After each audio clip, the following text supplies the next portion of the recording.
6 करोड़ लोग किसी न किसी रूप में इनकम टैक्स चुकाते हैं।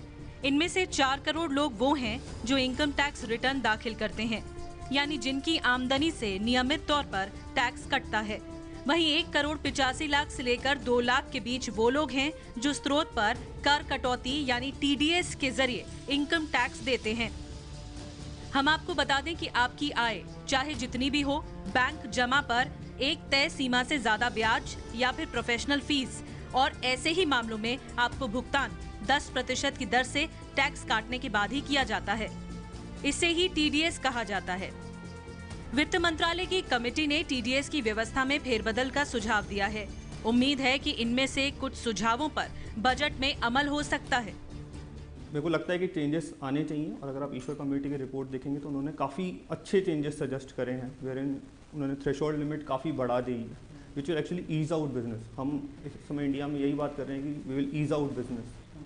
इवन अगर मैं TDS में ही और बोलूँ तो TDS कंप्लाइंसेस की बात करें, मुझे लगता है TDS कंप्लाइंसेस में भी उन्होंने टाइम स्पेन बढ़ाने की बात करी है, 15 दिन से 30 दिन तक। मेरे को लगता है पेमेंट का भी टाइम बढ़ाना चाहिए, 7 दिन से मेरी 15 दिन या 30 दिन।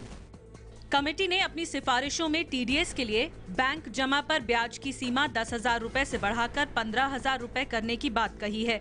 साथ ही TDS की दर 10% से घटाकर 5% करने का सुझाव दिया है। ऐसा हुआ तो इसका सबसे ज्यादा फायदा बुजुर्गों को मिलेगा।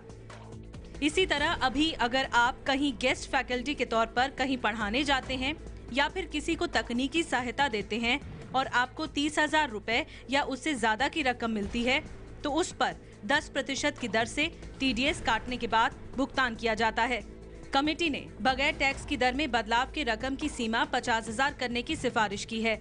ऐसा हुआ तो इसका सबसे ज्यादा फायदा प्रोफेशनल्स को मिलेगा। इसी तरह कमीशन की रकम की सीमा 5,000 रुपए से बढ़ाकर 15,000 रुपए और टैक्स की दर 10 से घटाकर 5% करने का सुझाव दिया गया है। इसका फायदा छोटे छोटे सौदों में मध्यस्थता करने वालों को होगा। अगर आपकी आमदनी टैक्स ब्रैकेट में नहीं आती है और TDS के बाद आपको भुगतान मिल रहा है, तो आपके सामने 2 रास्ते हैं। पहला रास्ता तो उन लोगों के लिए है जिनका बैंक में फिक्स डिपॉजिट है। वो लोग बैंक में जा करके विशेष फॉर्म 15G या 15H भर सकते हैं, आपका TDS नहीं कटेगा। दूसरा रास्ता यह है कि अगर आपका TDS कट गया है तो आपको इनकम टैक्स रिटर्न दाखिल करना होगा, फिर जाकर के टैक्स आपको वापस होगा। दोनों ही विकल्प में आपके लिए जरूरी है कि पैन यानी कि परमानेंट अकाउंट नंबर हो। इनकम टैक्स की अलग अलग दरों के लिए सरकार ने अलग अलग स्लैब बना रखा है। मसलन 60 साल से कम उम्र के महिला और पुरुषों के लिए 2.5 लाख रुपए तक की सालाना आमदनी पर कोई टैक्स नहीं लगेगा। 2.5 लाख रुपए से ज्यादा लेकिन 5 लाख रुपए तक की आमदनी पर टैक्स की दर 10% होगी। 5 लाख रुपए से ज्यादा लेकिन 10 लाख रुपए तक की आमदनी पर टैक्स की दर 20% होगी। 10 लाख रुपए से ज्यादा की सालाना आमदनी पर इनकम टैक्स की दर 30% होगी। मेरे हिसाब से स्लैब बढ़ के 5 लाख तक कर देना चाहिए, और उसके अंदर भी